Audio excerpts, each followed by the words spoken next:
Hello guys, তো দেখো আজকে আমি লাউ রান্না করব মাছ দিয়ে। এখন বাজে বেলা দুটো, প্রায় 1:45 হয়ে গেছে। এখন আমি রান্না করতে আসছি। আজকে না অনেক কাজ করেছি, একটা রুম ঝাড়াঝাড়ি করেছি, সমস্ত জিনিসপত্র বের করে পরিষ্কার করে রুমটা আমি আর আমার যে বাসন মাজে যে মেয়েটা দুজনে মিশে পরিষ্কার পরিচ্ছন্ন করে এখন 1টার সময় চান করে এসে ভাত বসিয়ে দিয়ে এখন যে 1:30 2 বাজতে গেছে। এখন তাড়াতাড়ি লাউ কাটবো আর রান্না বসাবো। ফ্রিজে মাছ ছিল, কালকে এনেছিল, সে মাছ দিয়ে লাউ দিয়ে রান্না করব। তখন লাউটা আমি কেটে নিই, লাউটা পুরো লাগবে না, আধা লাউতে হয়ে যাবে দুজনের জন্য। তো এখন লাউটা কাটাকুটি করে তারপর রান্নাটা বসাবো। ডিউটি গেছে, ডিউটির থেকে চলে আসবে 2টা 2:30টার ভিতর চলে আসবে। তার আগে আমার রান্নাটা কমপ্লিট করতেই হবে। আর পুজো এসেছে, এখন তো ঘর দুয়ার পরিষ্কার করতেই হবে। প্রত্যেক দিন এক একটা রুম করে করতে হবে, একসাথে পুরো ঘর সাফ করা সম্ভব না। তাই আজকে একটা রুম করেছি, কালকে একটা করব, এমন করে করে ঘর সব পরিষ্কার করতে হবে। এত ধুলো বালি কোথা থেকে যে এত আসছে ঘরে।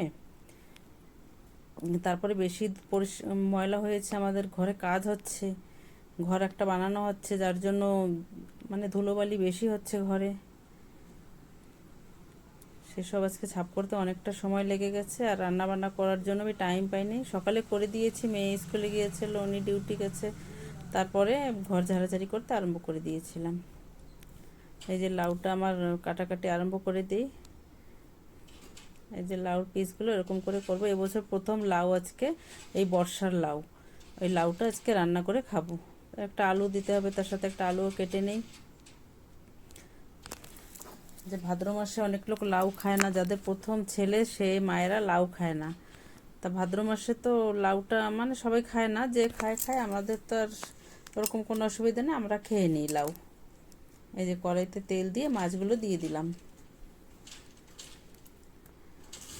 এই মাছ দিয়ে 4 পিস মাছ দিয়ে লাউটা রান্না করব।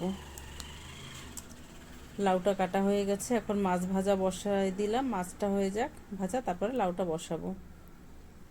এপিট উপিট করে লাউটা মাছটা ভেজে নিয়েছি। মাছ ভাজা হয়ে গেছে, সেই মাছের তেলের ভিতর জিরে আর শুকনো লঙ্কা দিয়েছি, দিয়ে এখন লাউটা দিয়ে দিলাম। দিলাম লবণ, হলুদ আর কাঁচা লঙ্কা। লাউতে সবসময় সর্ষে ফোড়নে রান্না করি, মাছ না দিলে। মাছ দিয়েছি বলে জিরা ফোড়নে দিলাম।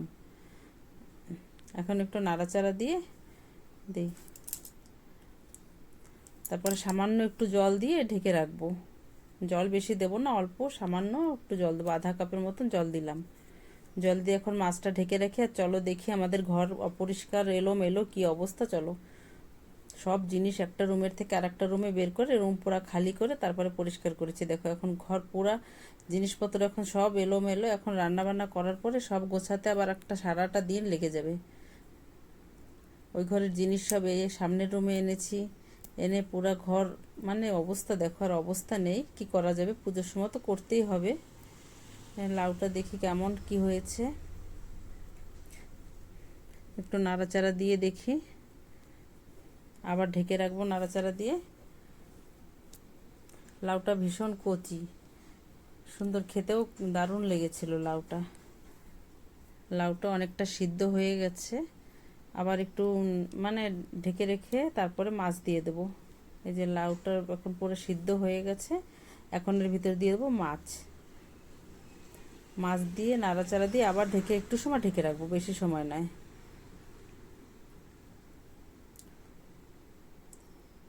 পুরো গলে গেছে লাউটা, সুন্দর কালারটাও কত সুন্দর চলে আসছে, মাছ দেওয়ার পরে কালার সুন্দর চলে আসছে। একটু ঢেকে রাখি এখন। এই যে ঢাকনা উঠিয়ে দেখে এখন তো পুরো একদম রান্নাটা কমপ্লিট। একটু ধনে পাতা থাকলে ভীষণ ভালো হতো। তাই দিয়ে দিলাম একটু জিরের গুঁড়ো, দিয়ে দিলাম, দিয়ে আর একটু নাড়াচাড়া দিয়ে একটু চিনি দিয়ে দেবো। লাউর ভিতর ধনে পাতা দিলে খুব ভালো লাগে। একটু 1 চামচ চিনি দিয়ে দিলাম। চিনি দিয়ে একটু নাড়াচাড়া দিয়ে আর একটু সময় ফুটলেই নামিয়ে দেবো লাউটা। ভিডিওটা ভালো লাগলে একটা লাইক করে দিও, একটা কমেন্ট করে দিও। আর সবাই ভালো থেকো, সুস্থ থাকো।